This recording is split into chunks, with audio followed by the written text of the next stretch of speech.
Assalamualaikum warahmatullahi wabarakatuh. Pada kali ini saya akan membuat pembentangan video bersama rakan-rakan saya yang bertajuk Talfiq wa Tatabu' Rukhas, yang dirujuk daripada kitab Al-Wajiz fil Usul Fiqh Al-Islami Al-Madakhal Masadirul Hukum Asy-Syar'i. Okey, seterusnya adalah ta'rif.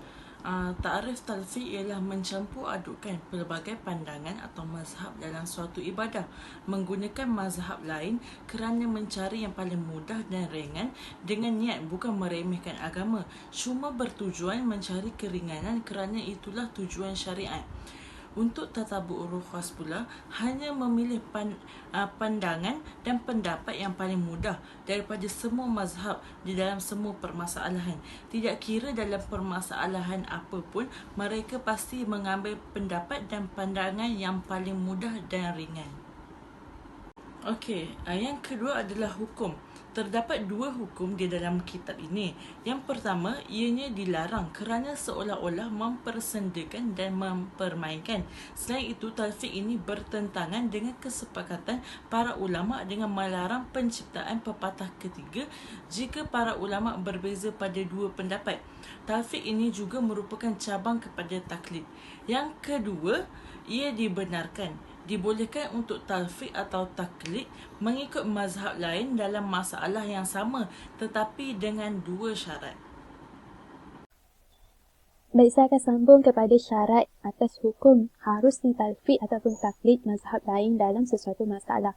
Menurut kitab Al-Wajiz fi Usul Fiqh ini ada dua syarat. Yang pertama, perlulah perkara itu tidak membawa kepada penghindaran sesuatu hukum. Contohnya, seseorang yang mengambil dua mazhab dalam satu masalah untuk mengelak daripada mengeluarkan zakat ataupun untuk menghalalkan sesuatu yang telah diharamkan.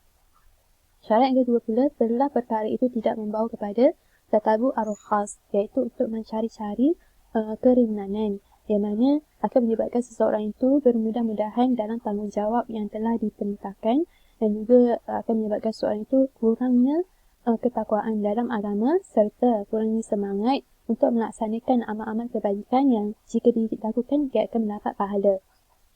Keseluruhannya, talfiq ini adalah diharuskan kerana adanya keperluan dan juga darurat. Dan talfiq bukanlah bertujuan untuk perkara yang sia-sia dan juga bermudah-mudahan tanpa syariat. Seterusnya kita masuk kepada hukum tatabu' ar-rukhas. Dalam kitab Al-Wajiz fi Usul Fiqh ini ada 5 pandangan. Yang pertama menurut Malikiyah dan Hanabilah fi Asaf dan juga Al-Ghazali, Al-Subki, Al-Syatibi dan juga yang lainnya menyatakan bahawa tatabu' ar-rukhas ini adalah dilarang kerana ia dikira mengikut hawa nafsu. Pandangan yang kedua menurut Ibnu Abdul Bar dan juga Ibnu Hazm menyatakan bahawa tatabu' ar-rukhas ini tidak harus untuk orang awam kerana ia seolah-olah memudahkan tanggungjawab yang telah diperintahkan. Pandangan yang ketiga menurut Hanafiyah fi Rajah dan sebahagian besar sahabat Asy-Syafi'i dan sebahagiannya daripada Malikiyah seperti Al-Qarafi menyatakan bahawa tatabu' ar-rukhas ini adalah diharuskan kerana tidak ada keberatan ataupun halangan dalam syarak.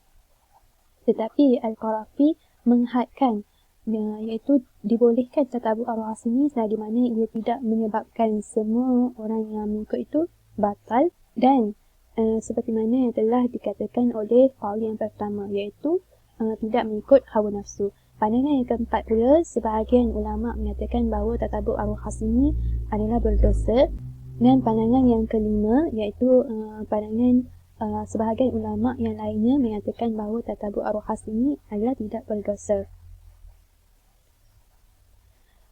Ar-rajih dalam tatabu' ar-rukhas, rajihnya pada pandangan yang ketiga iaitu tatabu' ar-rukhas ini dibenarkan kerana tidak ada keberatan dalam syarak untuk mengambil mana-mana mazhab sekiranya ada keperluan, sama ada keperluan individu ataupun jemaah dalam persyariatan atau untuk meletakkan peraturan yang khusus.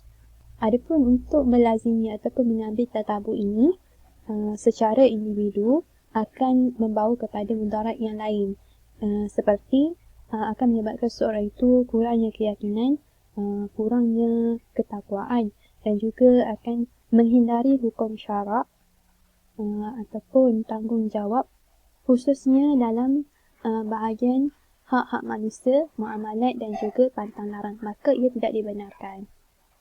Okey, seterusnya kita akan pergi kepada contoh penggunaan bertaklid ini dalam kitab. Okey. Contoh yang pertama, sudah memadai bagi seseorang yang solat itu dalam wuduknya, dia menyapu sebahagian kepalanya mengikut mazhab Syafi'i. Kemudian dia menyentuh perempuan ajnabi, maka dia ingin bertaklid dengan mazhab Hanafi dan juga mazhab Maliki, iaitu tidak membatalkan wuduk ketika menyentuh. Kemudian dia akan meneruskan solatnya. Maka menurut mazhab Syafi'i, wuduk tersebut batal kerana menyentuh perempuan ajnabi. Bagi mazhab Hanafi pula, wuduk tu batal kerana tak membasuh 1/4 daripada kepalanya. Maka bagi mazhab Maliki pula, batal wuduknya tu kerana tidak membasuh keseluruhan kepala. Okey, seterusnya contoh yang kedua pula ialah seorang lelaki yang ingin berkahwin dengan seorang perempuan, ingin mengahwini seorang perempuan tanpa wali, maka mengikut mazhab Hanafi, perkara ini dibolehkan, berkahwin tanpa adanya wali. Maka manakala bagi mazhab Maliki pula, dibolehkan seseorang itu berkahwin tanpa adanya saksi. Okey, bagi contoh yang ketiga pula, ada seorang lelaki yang menceraikan isterinya 3 kali. Kemudian perempuan yang diceraikan tersebut berkahwin dengan kanak-kanak yang berusia 9 tahun mengikut mazhab Syafi'i. Kemudian kanak-kanak itu bersetubuh dengannya, lalu menceraikannya tanpa iddah, maka bagi mazhab Hanbali, membolehkan perempuan tersebut untuk kembali bersama dengan bekas suaminya yang pertama.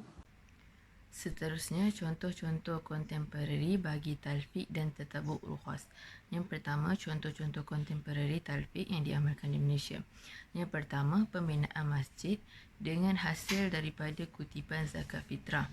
Menurut mazhab Syafi'i, hasil kutipan zakat fitrah tidak boleh disalurkan kepada selain daripada 8 golongan asnaf, dan pembinaan masjid ini tidak termasuk dalam 8 golongan itu menurut mazhab Syafi'i. Namun menurut mazhab Hanafi, pembinaan masjid termasuk dalam golongan fisabilillah, dan inilah yang diguna pakai di dalam masyarakat Islam di Malaysia. Contoh yang kedua bagi talfiq adalah menjual harta wakaf. Menurut mazhab Syafi'i, penjualan harta wakaf adalah tidak dibolehkan.